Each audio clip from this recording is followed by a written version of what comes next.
everyone, John Henry here, slingshotfutures.com, and welcome to the Daily Market Mindset, where we take a look at the market psychology behind the moves today so we can better understand it tomorrow. And today, we're taking a look at the Dow futures, and really any of the index futures kind of look the same today. Big bullish momentum to the upside, lots of buying pressure.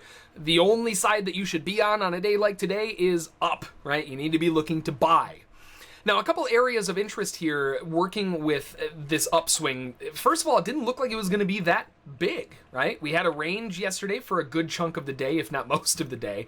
We gapped down, quickly fill the gap, and form a strong bear bar. Well, we're in the middle of a range, so selling is probably a terrible idea, and, buying it, not that great either. We're in the middle. We need to wait for more information.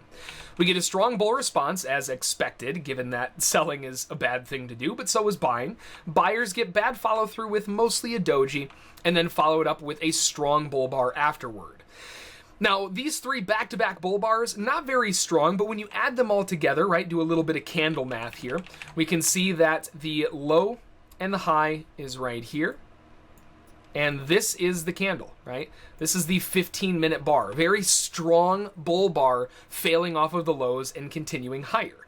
They followed up with a doji into a bull breakout. And again, now we're starting to deal with a prior high of day. We're kind of getting away from the gap, but yesterday's a range. We need more information. And then we finally get a breakout. Now, after a breakout like this, one of two things is going to happen. Either it's going to pull back aggressively because all of the buyers that bought down here, assuming it was a range, are going to exit their positions. The other alternative is that it's going to continue and keep going. It depends on what the next candle does. The next candle, doji. Okay. Well, a doji is actually a good thing for the buyers. If the sellers were interested, they would have been able to show up with a candle that looks like this one, right? Nowhere to be found. The buyers held it so aggressively that they didn't even allow for a pullback of much more than 5 or 6 ticks before shoving it right back up to close in its middle on a doji. So, assumably, with the breakout being successful now, we have a doji follow-through. Buyers are going to buy into the next candle. As soon as that doji closes, buyers are going to slam into it, looking for continuation to the upside, and that is exactly what they did. Nice rally to the upside for more continuation up.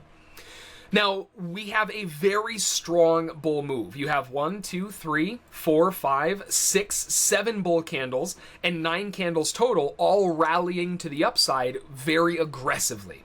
So with that aggressive bullish momentum to the upside, the first pullback is very likely going to get bought. We have the first, well, actually not the first, the second bear candle of the day, the biggest bear candle of the entire day, that may make some buyers a little bit nervous, but guess what?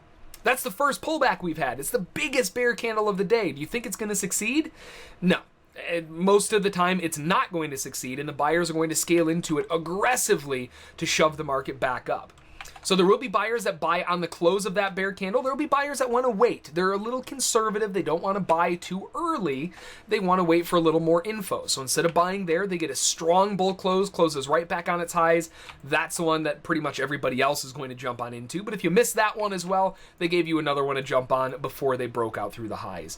So nothing but buying pressure today, and now we have a little bit of a spike into a channel working its way up. And at some point, we will get a correction.